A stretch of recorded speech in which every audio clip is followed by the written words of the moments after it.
Hola, buenos días. Nosotros somos el equipo uno de Alemania. Nosotros vamos a exponer el proceso de industrialización en Alemania. Nuestro equipo está conformado por mi compañero Alejandro, Estrella, Yair, Verónica, Eloy y su servidor Adrián. Para poder comenzar el tema en este proceso de industrialización de Alemania, vamos a tomar en cuenta algunos antecedentes, como lo son la Guerra de 30 años. Esta guerra fue un movimiento religioso, el cual se dio en, eh, en Europa Central, específicamente, sí, en Europa Central, específicamente en el Sacro Imperio Romano. En ese movimiento, como lo había comentado, fue un movimiento religioso, ya que se dio entre protestantes y católicos. Fue en el siglo XVII. Podemos tomar en cuenta que su principal causa de que detonara esta guerra fue una causa religiosa y fue porque se hizo el nombramiento de un católico como nuevo emperador del Sacro Imperio. En ese caso fue Fernando II. Después para poder terminar este movimiento religioso, fue por la paz de Westfalia. Esta paz se dio en 1648, en donde finalizó terminando con el Imperio Sacro Romano. Fue firmado por dos tratados. El primero fue el de Osnabrück, que fue firmado el 15 de octubre de 1648, y el segundo documento fue el de Münster, que fue firmado el 24 de octubre de 1648. Bueno, como dato interesante, podemos tomar que el nuevo sistema después de esta paz de Westfalia, significaba acabar con las políticas centralizadoras que se encargaba de introducir al imperio austriaco, el cual quería unificar a Alemania, pero nuevamente bajo un mismo credo, se quería repetir nuevamente eh, esta problemática en donde se estaban basando nuevamente en el catolicismo. Bueno, el otro antecedente que tenemos que tomar en cuenta son las guerras napoleónicas, que es un conjunto de conflictos bélicos que ocurren entre Francia y el resto de Europa. Francia bajo el mando de Napoleón I, o como todo el mundo lo conoce como Napoleón Bonaparte. Entonces, toman, Francia toma por la fuerza Europa, eh, básicamente acaba con todos los ejércitos con el fin de detener la intervención inglesa en el continente. También cabe mencionar que en algún momento Francia se, se anexiona a Renania, que es parte de los territorios germánicos. Bueno, una vez sabiendo esto, podemos iniciar, ¿no? La, el proceso de industrialización, de industrialización alemán lo podemos dividir en tres partes bastante bien definidas, ¿no? En nuestro caso les vamos a hablar de la primera industrialización, que es del año 1800 al año 1840. Para esto hay que acotar que Alemania no se consolida como una nación hasta el año 1870. Entonces, por motivos de practicidad, para esta explicación hablaremos de Alemania como si fuera un solo estado, pero en realidad son muchos estados, son muchos países chiquititos, ¿no? Entonces, pero todos ellos comparten idioma, religión, costumbres, tradiciones, y por lo mismo tienen, tienen intereses afines. Bueno, ahora sí podemos comenzar. El primer suceso importante que marca este periodo es la reforma agraria que ocurre alrededor de 1811. ¿No? En la reforma agraria, los siervos adquieren su libertad, pero son despojados de las garantías que les otorga ser siervos, ¿no? O sea, porque siendo siervo tú estás atado a la tierra, pero también tienes el derecho de tener casa y alimento, y el Señor está obligado a dártelo. Bueno, pues ahora ya no. Entonces, la mayoría de esos siervos se quedan sin nada o con casi nada, ¿no? Aunque hay unos cuantos que compran su independencia, digámoslo así. Pero la mayoría con la mayoría no sucede eso. Entonces, como se quedan sin nada, abandonan el campo en búsqueda de un futuro mejor.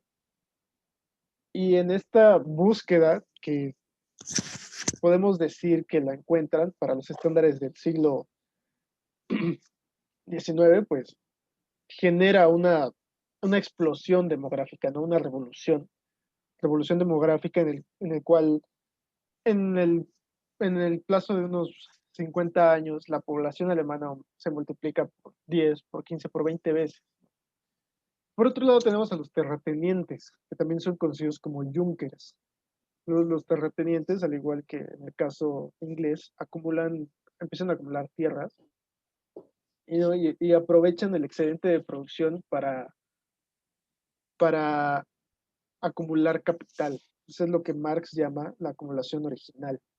Entonces, esta acumulación original, esta acumulación de tierras, favorece la aplicación y la creación de nuevas técnicas agrarias, que con el paso del tiempo terminará acabando con el barbecho, ¿no? Al igual que ocurre en Inglaterra. Es un proceso muy similar. Todo esto, o sea, la revolución demográfica, la, el favorecimiento de las nuevas técnicas agrarias, la acumulación de tierras, ¿no? La acumulación de capital, todo nos exige, bueno, todo les exige a los alemanes la generación de un mercado interno que en ese momento no tenían. Y es de ahí que pasamos al siguiente punto, el cual es el Solverein. Adrián. Tomando ya, bueno, este tema del Solverein, podemos decir que la Unión Aduanera de los Estados de Alemania fue una organización de aduanas por medio del cual se suprimieron los aranceles y también entre los miembros de la Confederación Germánica, a excepción de Austria.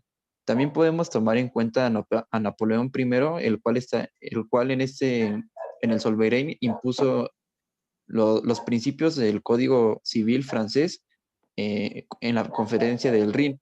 Fundamentalmente, el respeto a la propiedad privada. Prusia también adoptó este sistema, aboliendo la servidumbre y la distinción entre propiedades de nobles y no nobles. Se creaba así las condiciones para la existencia de un mercado libre entre tierras. Bueno, el Solverin lo que nos quiere decir es que permitió la libre circulación de hombres, mercancías y capitales entre los estados federales. Eh, y bueno, no sé si mi compañero, bueno, puedo agregar también un comentario acerca de Friedrich List, el cual en 1819 bueno, él era un economista alemán, era de los principales en su época, estaba denunciando la existencia, bueno, en este caso, Frieder List.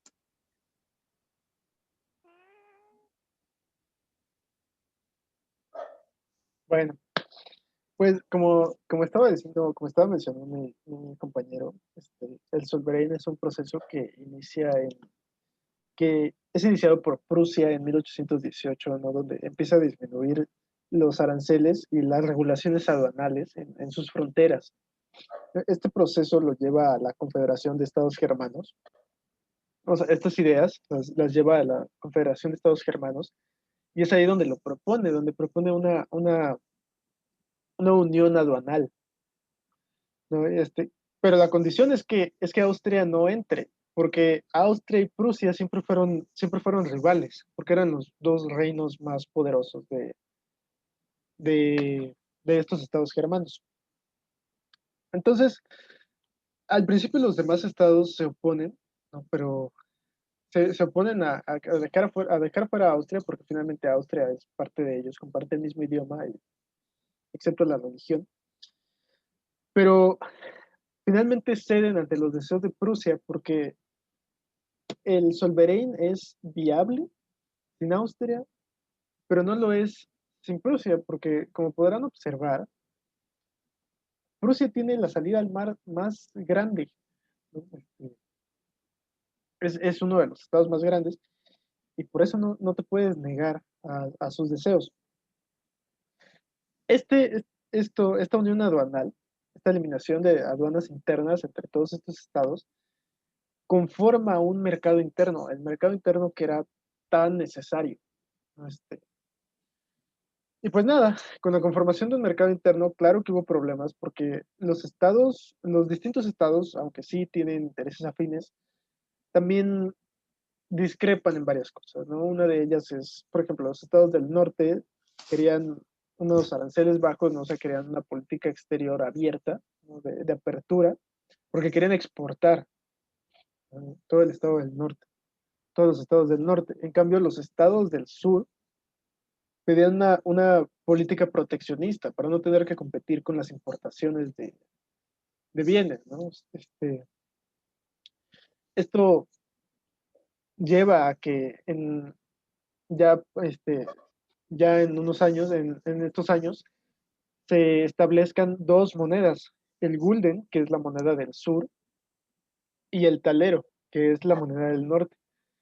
Sin embargo, con todas sus diferencias, para el año 1838, estas dos monedas ya tenían un cambio fijo, lo cual sienta las bases para una unión monetaria, que podríamos decir que es un símil con lo que es la Unión Europea. Es un prefacio a la Unión Europea de hace mucho, mucho tiempo.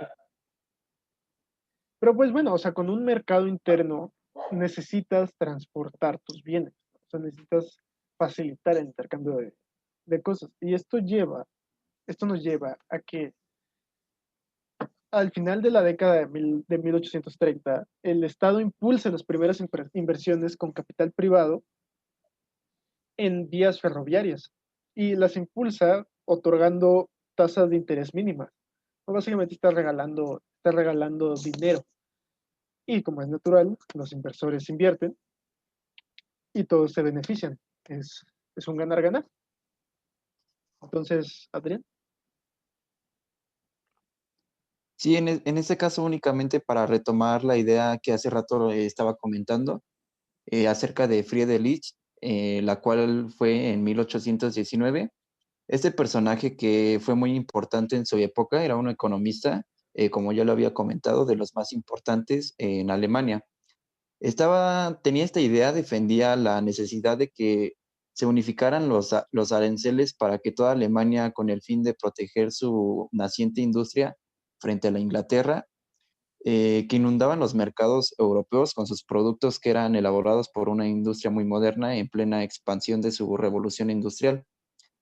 Bueno, este es el dato que hace un momento quería compartirles y en este caso únicamente para poder complementar este tema sobre los trenes, yo puedo añadir un comentario únicamente compartiéndoles a ustedes que en este caso Prusia en este momento trató de aprovechar este mecanismo para poder expandir sus distintas líneas ferroviarias para poder seguir promoviendo esta libre circulación de mercancías y capitales por los estados federales, así también como aprovechando su red fluvial natural, como lo había comentado mi compañero, ya que contaba con entradas a los mares, lo cual le permitía una fácil circulación, como ya lo había dicho, de mercancías y capitales.